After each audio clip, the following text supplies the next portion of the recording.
तामुलपुर आबाद बिफाननि बिबानगिरिफोरा आबादारिफोरनि जेंनानि सोमोन्दै खौरां लाफैदों।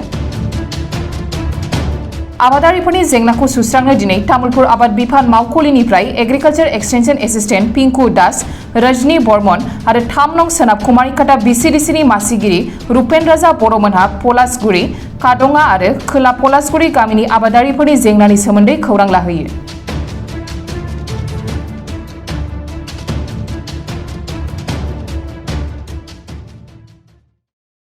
কালি আমাৰ SDO ছাৰে আমাক জনালে কথাখিনি আমি লগে লগে আজি আহিলোঁ আহি দেখিলোঁ যে যিখিনি সমস্যা হৈছে ইয়াৰ পলাশগুৰি কাদঙা ৰাইজ যথেষ্টখিনি ক্ষতিগ্ৰস্ত হৈছে যাৰ কাৰণে তেওঁলোকে এইবাৰ খেতি কৰিব পৰা নাই।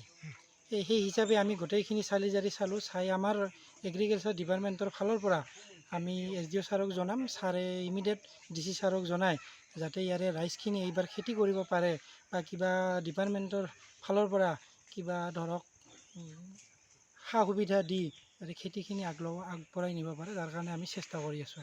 আপোনালোকে কৃষি বিভাগৰ পৰা কেনেকুৱা ব্যৱস্থা ল'ব বিচাৰে? আমি যিমানখিনি পাৰোঁ আজি যাই ৰিপৰ্ট বনাই যিমানখিনি পাৰোঁ আলোচনা কৰি আপোনালোকক জনাই দিম। আমি স্কিমৰ ব্যৱস্থা কৰিব নেকি? নিশ্চয় আমি চেষ্টা কৰিম আৰু গৈ গোটেইখিনি আলোচনা কৰি ল'ম, কৰি লৈ মানে খেতি পথাৰখিনিও চাব আছে, এতিয়া খেতি পথাৰখিনি চাই ল'ম, চাই লৈ যিখিনি পাৰোঁ আমি সহায় কৰিম আৰু ৰাইজক।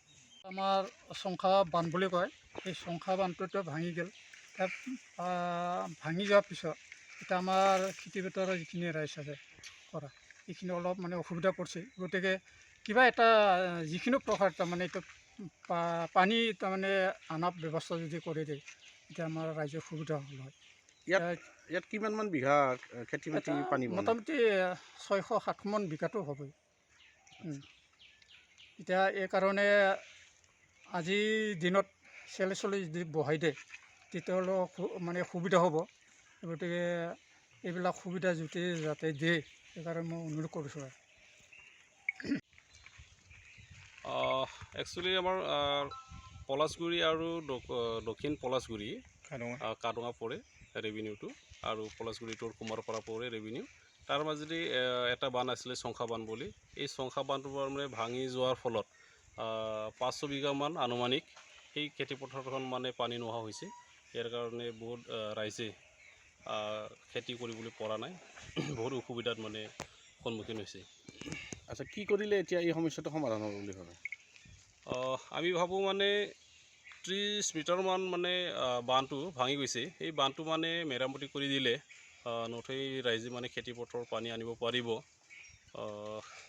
আৰু তাৰ আগত মানে কিছুমান মথাউৰি মেৰামতি কৰিব লগা আছে অলপ, সেইখিনি মানে কৰি দিলে হয়তো খেতিপথাৰৰ পানী আনিলে হয়তো খেতিয়কসকলে ভালকৈ মানে খেতি কৰিব পাৰি বুলি মানে অনুভৱ কৰোঁ।